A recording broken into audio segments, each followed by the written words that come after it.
Well, guess what, folks? I'm here again. You know, made it through another week. I gotta change these just a second. I don't know if anything I say tonight's gonna make a lot of sense because it's gonna be a combination of some thoughts of mine that are going on. Over the weekend, I don't know if any of you ever pay attention to this or if anybody ever pays any attention to this. I do a thing called Three for Free. I take some music videos, I post them, and it's usually one artist, three songs, and I send it out to my friends and everything. And it's not for money or anything like that. It's just for entertainment value. And I did. George Harrison was the first one I did. I did that. Did I do that yesterday? I might have done it yesterday or Saturday. Anyhow, I ended up turning that into a written blog and some posts and a video that I posted here uh, because I miss the guy. I miss what he stood for. I miss how he worked for things. You know how his charitable, his philosophical outlook on life and everything. And he's not the only one. I wish that John Lennon was still here, and I wish that Martin Luther King was still around. And when I say I wish it, then I sit down and I wonder, what would they do if they were here? Would they still be doing what they're doing? Would they be the voices of reason, or would they be more rebellious? I can't predict the future. I wrote something on Facebook today where I said I had just listened to John Lennon's song Imagine. And I don't know how many of you people listen to that, or I don't know how many if you have any young people come on here, I don't know how many young people really know and understand John Lennon. He was killed in 1981, 82, something like that, and by a Beatles fan. He was assassinated, shot down in the streets of New York, and we lost a voice. I mean, he might be able to make some sense out of what's going on, but he would be so upset, I think, that with QAnon and all these fantasy people running around and everything. And I don't know whether he'd be able to, write Imagine. The world would be so much different, and I don't know whether he could come up with the words, the inspiration to write that song. He was an anti-war activist, peace activist. He was big on peace. I think, he would have been deeply involved in the civil rights movement and probably been deeply involved in Black Lives Matter and whatnot and some other things that have been going on around here. I don't think he would have liked Donald Trump at all. I think he would have used some very, well, I don't know the term to describe the words he would use, but he definitely has something to say about the man. Because I just think it goes against everything, And you say, did I like the Beatles? Not really. I like their old stuff. When they first came out, I liked them better than when they started doing this. Although I liked the psychedelic music, I didn't like the group. Uh, you know, it's like the Rolling Stones. I like their music, but I'm not real fond of the group of individuals that are there. It's a strange thing to say, but there's a lot of musicians out there whose music I admire and I like, and then I don't like them. I mean, Van Morrison is one. I think Van Morrison's somewhat of a scumbag in real life, so I don't like him, but I love the songs he sings and I love his music, but I don't like him as an individual. I don't like him as a person. I don't know whether that makes any sense to anybody, but that's the way I think, and that's the way I do it. But I liked Lennon as a person, and I liked his music, and the same thing goes with George.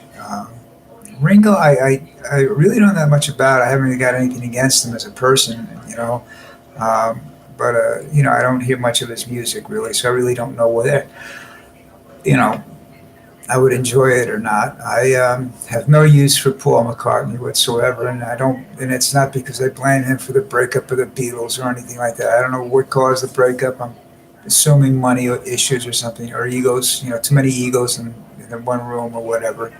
But I think he doesn't have an empathetic bone in his body. I think he's all about himself and money. And that's where I say I miss these guys because they had that they had that thing, empathy. They felt for others. They dealt with others. McCartney was a peace activist. Uh, Harrison was a charitable soul. He did the concert for Bangladesh and whatnot. He cared about people. Uh, that's what music. Of course, and you have Martin Luther King, which I think was it, when you read some of the stuff and you see some of the stuff of him, he was rather somewhat of a reluctant leader. You know, he knew he had to do what he had to do, but I don't think he. I think he would have wished some other people would have stepped up too, and it didn't have to be all on his shoulders. I don't know how ambitious a man he was. Was he looking for politics or something like that? But back then, as a black person, you weren't looking to get into politics because that wasn't going to happen. Uh, it would, he would have been an old man by the time it actually came about. Uh, but I start looking around at musicians and saying to myself, these people have power. I don't know whether they deserve it or not. People like Beyonce and whatnot, they have power. But I think what you see now more than anything else with them is that they don't have empathy anymore. They don't. They don't donate to charity, but is it because they really believe in a charitable cause? Or are they looking for tax deductions because they make so much money off their concerts and everything? I don't think. I think even the ones that are billionaires are that smart, really. They know how to use they have people who are surrounding them. I don't know how much that money is really theirs, but I don't really care either. I like I say, I wish that, these guys were around. There's some other people I wish were around too. I mean, I don't know. People say, "Well, Kennedy was a great president." Kennedy was more of a womanizer than Trump was. I mean, he was a bad man when it came to the bedroom. I mean, um, I don't know how he in that period of time period. I don't know how he got away with what he got away with. I guess they say that the FBI covered up for him, his brother covered up for him, and whatnot. That's possible. I guess I don't know.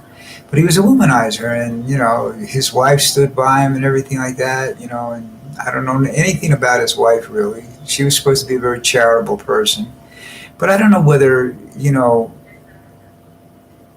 Kennedy was an eloquent speaker.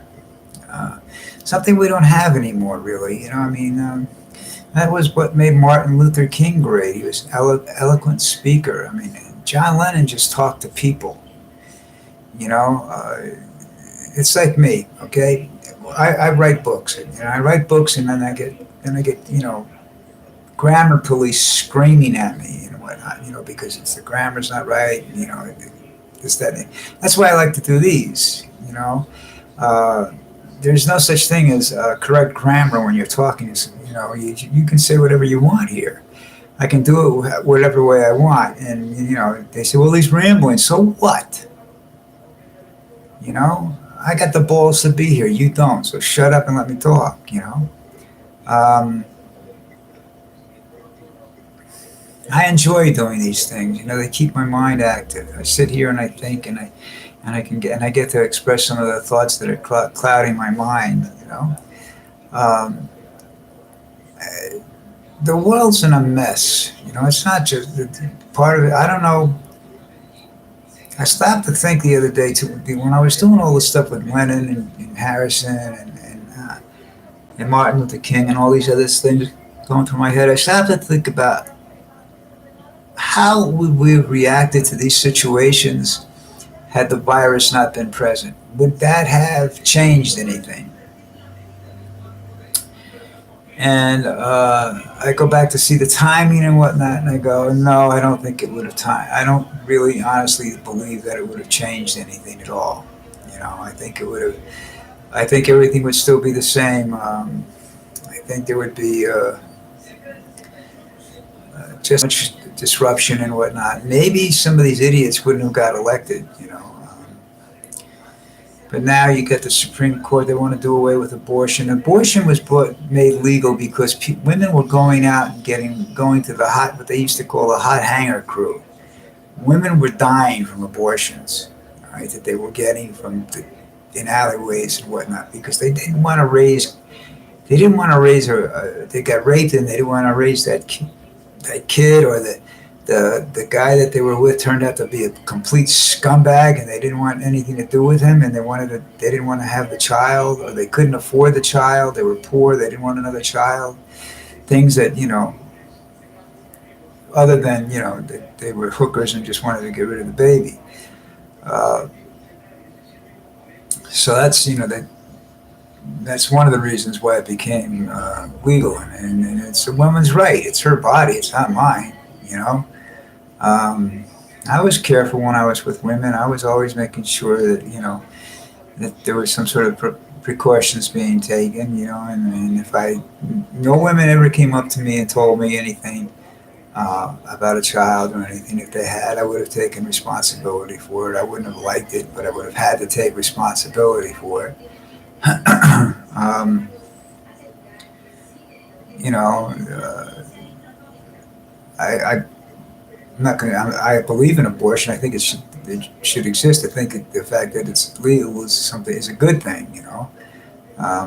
But I think these are things that Lennon and McCartney and whatnot, because I mean Lennon and Harrison and these guys. Martin Luther King was a religious man, but I don't think that conventional religions, anyhow, entered into any of the Lennon and Harrison philosophy. They were more out there. They were Maharishis. They dealt with all kinds of strange things in the world, religions in the world, and I think they understood that religion was just an excuse for people not to work on Sunday or something like that.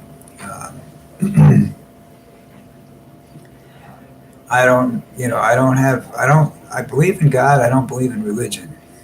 Yeah, and that goes back to, I've said this and written about this, is that there's been too many people killed because of that. So I'm out of that ball game. I don't want to hear about it.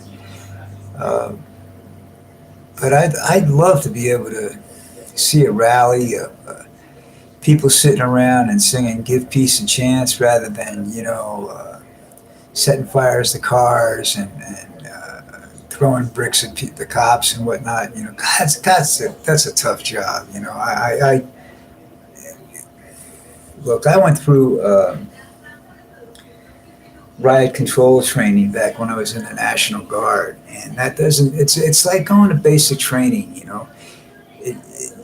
They tell you what to do under certain circumstances, but if you're out in the street and all of a sudden bullets are flying, rocks are flying, people are telling you that they got guns. I mean, I look at what happened when you were looking at the D.C. thing back in January. There were a lot of people walking around with assault rifles. I mean, that's one thing you don't want to see. I mean, you're nervous, you're scared. You're going to react wrong. You're going to make a mistake. What happens with a lot of these people, though, is they compound the mistake by trying to hide it rather than own up to it. And I think that's bad. That's not good. That just makes everything worse. Makes people hate you and distrust you.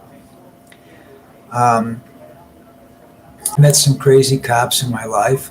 Most of them have been very good. Most of them have always been there when I needed them.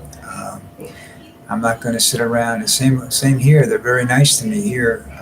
People hate them and don't respect them because they're all basically on the take, supposedly. I don't care. Just so long as when I ask a question or if I need help with something, they're there. And I don't care. That's not my problem. if they do their job when they're called upon to do their job, and but none of these. I mean, if you're in the National Guard, you understand that after '69 or after the riots, you understood that you could be called out to uh, calm down a crowd. Police officers, that's not crowd control is not their main job, right? I mean, they've been getting away from that for years. They used to direct traffic. There's still some officers that do that, but very few. There's insurance problems with that. So they don't get involved in that. They don't walk beats anymore. So they don't have a great deal of personal intelligence about the areas that they work in, unless they actually get out of the car and talk to people. And if people are willing to talk to them. Um, Areas of Chicago, that's not going to happen.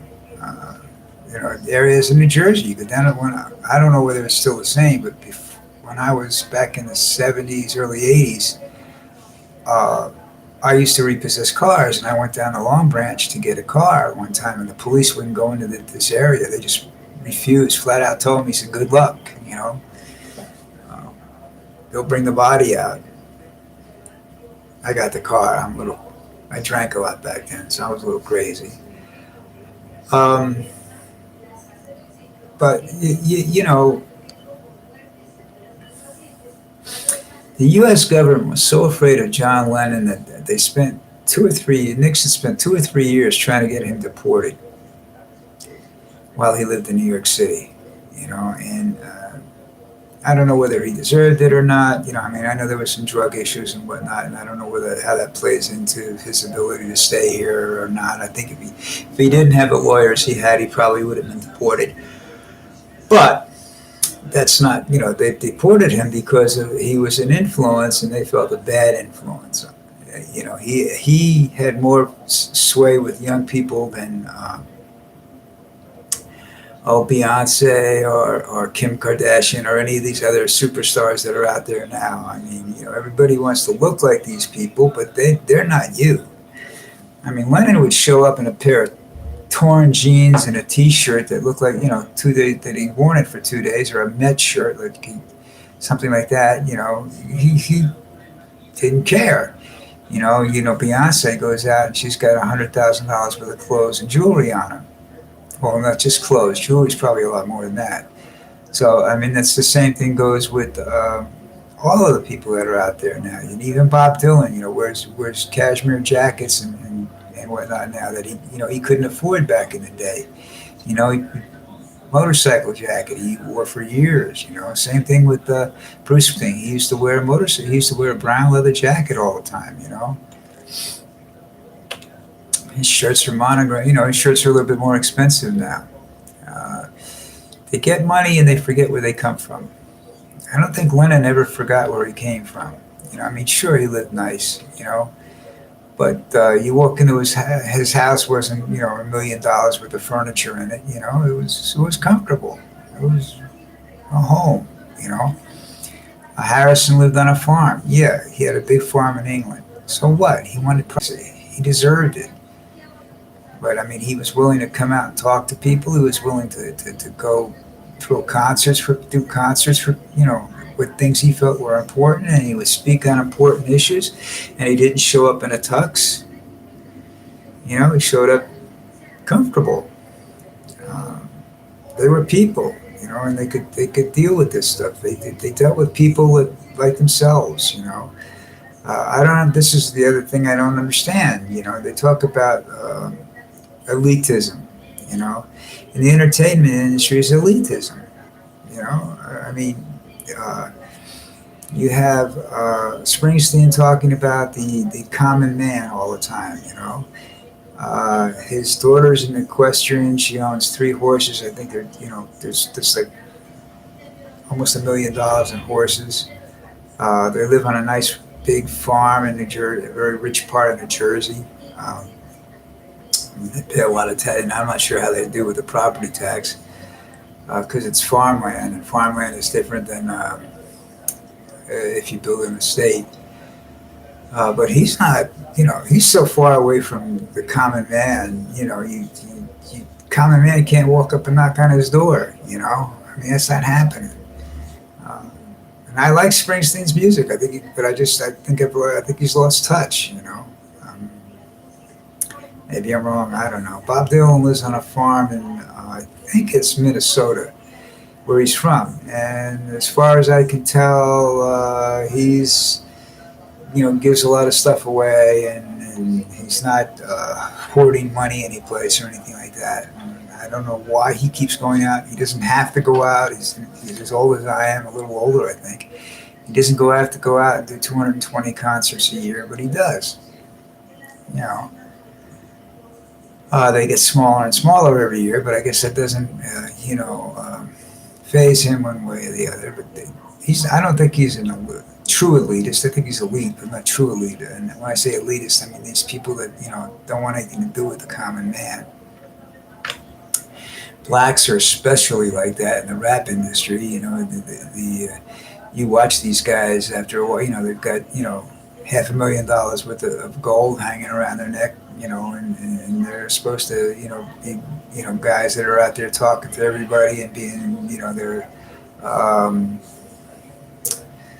I don't know what the term is. They're one of the boys. Because they carry a gun and they shoot cops or something. What the hell is that for them to life? I mean, life is different now, and I understand that. But I mean, our standards shouldn't have differed that far. The truth should still be the truth. Honesty should still be honesty. You should still be empathetic to other people. You should, care about other people. You don't, Anyway, I guess it was last week or the week. I can't remember anymore. But I said, do you know your neighbors across the street? I know people that were. My niece lived in a building in New York City a few years ago, and the Yankees rented the top 2 floors or something like that of the place. And she came home from work one day, and the police were all over the place. And she asked what was going on. The guy across the way from her was a major drug dealer, and she had no idea. People don't know the people that live across the hall from them. All right. There are 4 apartments on the floor that I live on, and this is in Columbia. And I know all 3 other tenants. Both of them have helped me in various situations where I've fallen or something like that. They helped my wife's sister when she came back with knee surgery. These are truly wonderful people that live here. They're friendly. They're nice.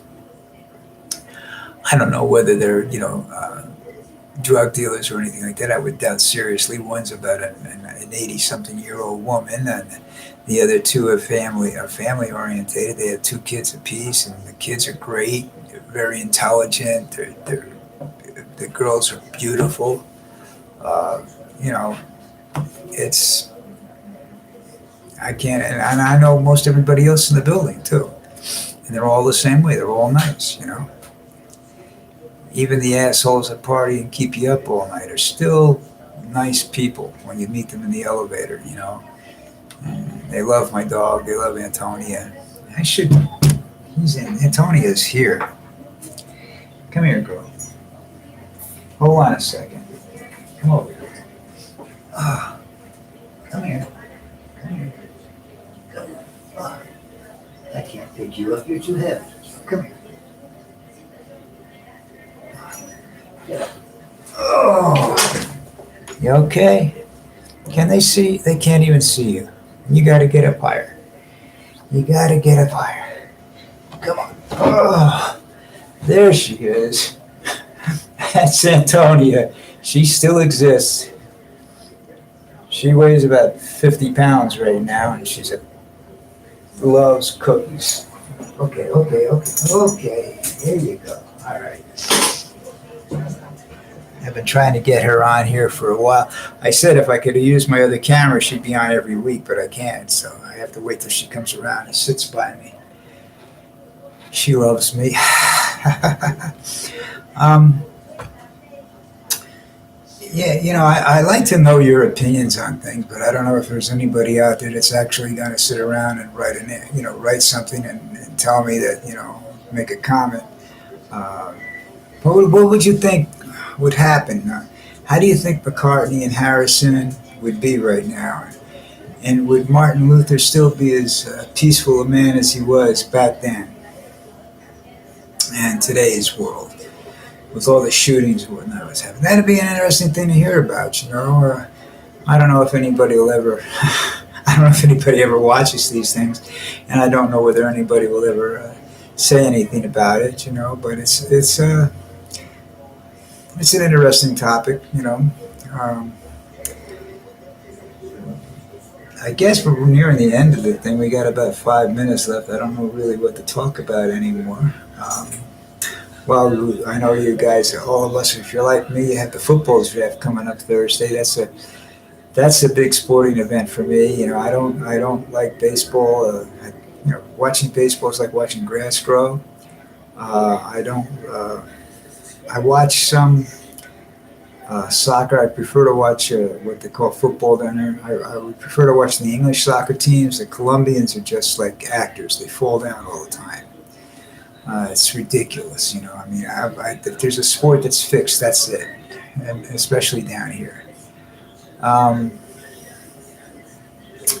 what other sport? Rugby I like. I like rugby. I don't understand it too well, but I like it. You know, I like the New Zealand Blacks. You know, they do that haka. That's cool. You know. Um,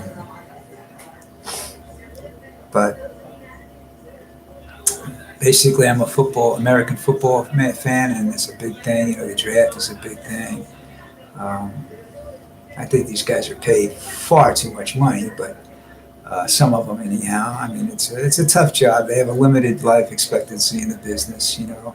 So I guess they have to make as much as they can. Most of them don't have don't finish college, so they're not bright, you know. So that's the other side of it. Go into that sometime, you know. Maybe next week we'll go into that. We'll see what happens. I I like sitting here and talking. You know, it's yeah. See, well, you like to hear yourself talk? Yeah, I do, but it's. I get the feeling that I would, you know, that there's actually somebody out there that might listen to this someday, you know, and say, you know what, he's not as stupid as everybody thinks he is, you know. Maybe he's got a little brain there, you know. Um, I don't know. I still get people telling me you should be doing videos on wood carving or pyrography, and I said to them, there's so much out there on the internet, you know, and these people are so good, so much better than me. Why should I do that, you know? That's like everybody. A lot of the kids around here that come up to me, they want to learn English from me. I said, I failed English in high school. You know, how am I supposed to teach you English? You know, and I have this way of talking now where I wander. My thought patterns wander sometimes. So it's to maintain what is it? They call it attention deficit disorder or something. I think I might have, you know. And so adult attention deficit or something like that. I don't know. Anyhow, it's quite possible because I do have trouble maintaining thoughts sometimes, you know. And I've always, you know, I've always had that problem. My conversations always wander, you know. I'm good at it. I used to go into debates in high school, though, and never studied, just know the topic and know the main characters, but never read the books or anything that they were about and whatnot. And I used to win every debate. And it wasn't because of bullshit, it was because I dug up obscure facts and took positions that people, that I could defend easily, you know. All right, at the last minute, it's the countdown to the end of the show, folks. I tell you, I do a 3 for 3 music thing every day on YouTube. I put it out on Twitter, Facebook, and Tumblr. I do a written blog called Flounder's Great Adventure. You go to floundersgreatadventure.com. That's there. That goes out every Sunday. I do regular videos that I post to. They're similar to this kind of stuff, so you know you may not want to watch it. That I post to YouTube, and that's about it. So I'm going to say good night to you all, and we'll see you next week. Bye.